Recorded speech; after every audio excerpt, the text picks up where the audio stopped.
JEE advanced 2024లో అన్ని కేటగిరీల్లో 10లోపు 15 ర్యాంకులు సాధించిన నారాయణ.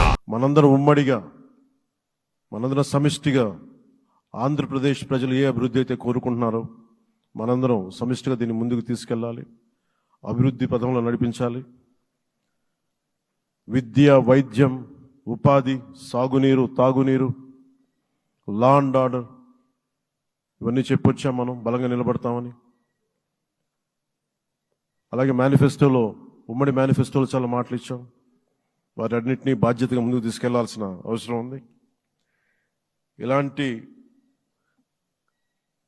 ఛాలెంజింగ్ టైమ్స్లో ఒక సుదీర్ఘమైన అనుభవం ఉన్న నాయకులు కావాలి. 4 దశాబ్దాల అనుభవం, అభివృద్ధి మీద అపారమైన అవగాహన, పెట్టుబడులను తెచ్చే సమర్థత, ప్రతిభ. విదేశాల్లో ఉండే నాయకుల్ని, మలేషియా దగ్గర నుంచి, సింగపూర్ దగ్గర నుంచి, యూరోప్ దగ్గర, అమెరికా నుంచి, ఆ దేశాల అధ్యక్షుల్ని తెలుగు రాష్ట్రాల వైపు దృష్టి మళ్లించేంత శక్తి, సమర్థత ఉన్న శ్రీ నారా చంద్రబాబు నాయుడు గారికి ఆయన నాయకత్వం చాలా అవసరం. ఆయన అనుభవం చాలా అవసరం. అలాంటి అపారమైన అనుభవం ఉన్న వ్యక్తిని, అనుభవం ఒకటే కాదు, ధైర్యశాలి. ఈ రోజుకి నాకు ఒకటే గుర్తుంటుంది. మన తాడేపల్లిగూడెం సభలో చెప్పాను, చాలా క్లేమోర్ మైన్స్ పేలిపోతే, జీప్ ఎగిరిపోయి కింద పడితే చొక్కా దులుపుకొని ఆయన మళ్ళీ వచ్చి రాజకీయం చేసిన వ్యక్తి. ఈ రోజున సైబరాబాద్ ఉంది అంటే అది శ్రీ చంద్రబాబు నాయుడు గారి దార్శనికత. అలాంటి వ్యక్తి, ఆయన అనుభవం ఈ రోజున 2024 ఆంధ్రప్రదేశ్కి ఎన్డీఏ కూటమి తరపు నుంచి ముఖ్యమంత్రి అభ్యర్థిగా శ్రీ నారా చంద్రబాబు నాయుడు గారి పేరుని జనసేన పార్టీ పక్షాన నుంచి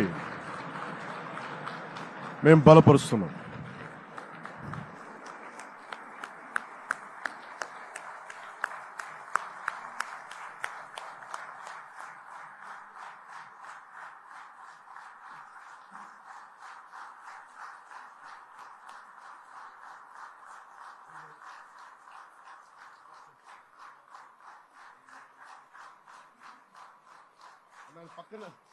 ఇది నేను ఆయన పక్కన పెట్టుకుని చెప్పాలి. ఆయన నలిగిపోయారు. జైల్లో చూశాను ఆయన. పాపం భువనేశ్వర్ గారి బాధను చూశాను. నేను అనుకున్నాను, అమ్మ మీరు కన్నీళ్ళు పెట్టుకోండి, మంచి రోజులు వస్తాయని చెప్పిన మంచి రోజులు వచ్చినాయి. వారికి మనస్ఫూర్తిగా వారికి నా హృదయపూర్వక శుభాకాంక్షలు. మీరు అద్భుతమైన పాలన ఇవ్వాలి అందరికీ మనస్ఫూర్తిగా మీకు నేను తెలియజేసుకున్నాను సార్. సుమన్ టీవీలో మీ పర్సనల్ అండ్ బిజినెస్ ప్రమోషన్స్ కోసం కింది నెంబర్కి కాంటాక్ట్ చేయండి.